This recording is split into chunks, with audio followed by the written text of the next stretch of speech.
Бүгінгі жаңа сабақтың тақырыбы анықталды бізде, иә? Жазушы арналайтардың құрылысы мен қызметінің ерекшелігі. Олай болса, әр топ басшысы мына жерге келіп, тапсырмаларды алса. Топ басшысы, ортаға шығамыз. Сіздер де топ басшысы.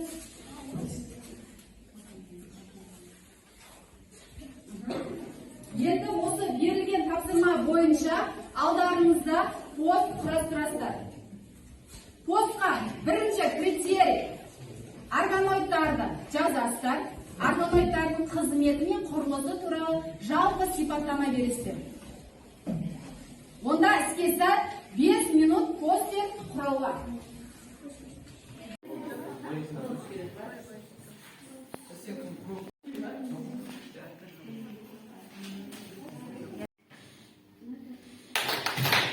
Тамаша, бірінші топ жұмысын аяқтапты. Ендеше не жерге тақтаға шығып қорғаныздар.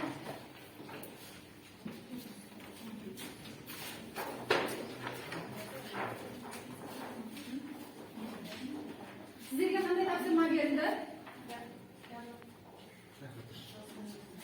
Ядро берілді, ядроны сипаттап, құрылысының қызметін айтып берді. Ядро шарттарында немесе сопақ пішінді саңылаулары бар екі мембранадан түзілген ядро қабығымен жабылған. Ал ядрошық дегеніміз ол ұсақ денелердің денешігі болып табылады және ода РНК нәру синтезделіп рибосомалар түзіледі.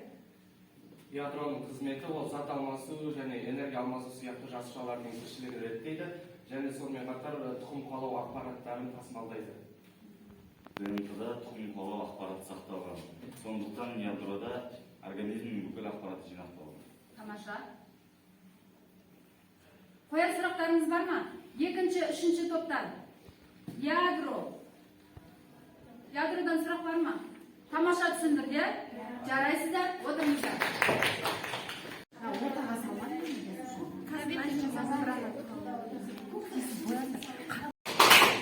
Тамаша, үшінші топ жұмыстарын аяқталыпты. Кәні, қорғауға шықсаңыздар.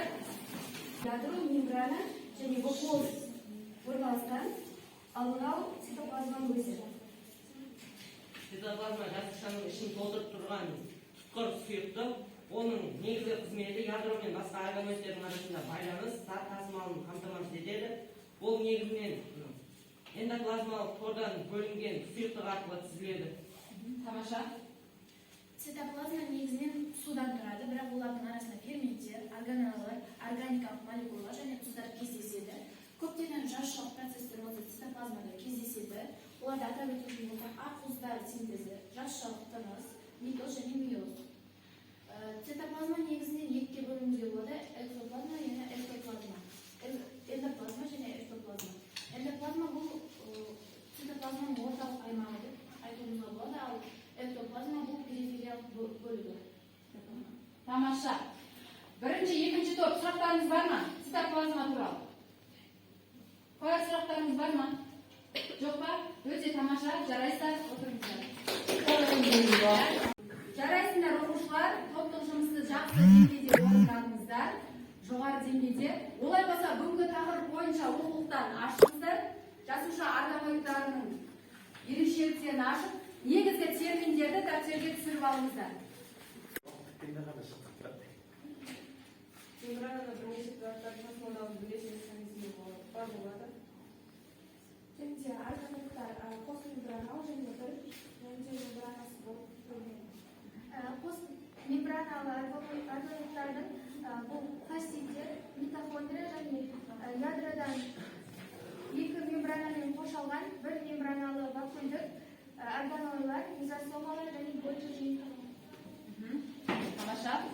және де мембрананың негізгі қызметі ретінде ол заттарды тасымалдау және де оның жасушаға деген қорғанысты беру және де оның басқа да ең басты мәліметтің бірі оның осы ағзаның ішіндегі қорғанысты қамтамасыз етуі. Жарайсыздар. Сұрақтарыңыз бар ма? Бірінші, екінші топ. Мембраналар қаншаға бөлінеді екен? Қандай? Постмембраналы, мембраналы, мембраналы. Қос мембраналға қандай органоидтар жатады екен? Постмембраналы оған толық жатады ол жерде Ольчи жиынтығы. толық жиынтығы. Және олар ядрода екі мембрана. Екі мембранасы бар. Мембранасы атын айтырған берші. Оларға жиынтығы және Эндоплазма қол. Жарайсыздар, тамаша. Ал отырамыз. Көкпар ойынын ойнаймыз. Бүгінгі тақырыпты қорытындылау үшін. Жарайды ма? Көкпар ойынының шарты әр топтан бір оқушы шығарамыз. Сол оқушы жылдам келіп, сұрақты оқып, сол сұраққа жауап беру керек. Ойын шарты түсінікті ме? Олай болса, бір оқушы сайламыздар. Әр топтан бір оқушы сайламыздар. Дайын ба? Олай болса, ойынды бастаймыз. Жылдам, көкпар ойнап жатырмыз біз. ядроның ішінде соғықша, шарттарды немесе соғықша, ядрошық дегеніміз не? Ядрошық дегеніміз ұсақ, ұсақ. Қол алып қалды. Екінші. Самар. Цитоплазманың құрылымы. Цитоплазманың құрылымы ол жасушаның ішін толтырып тұратын тұтқыр сұйықтық зат.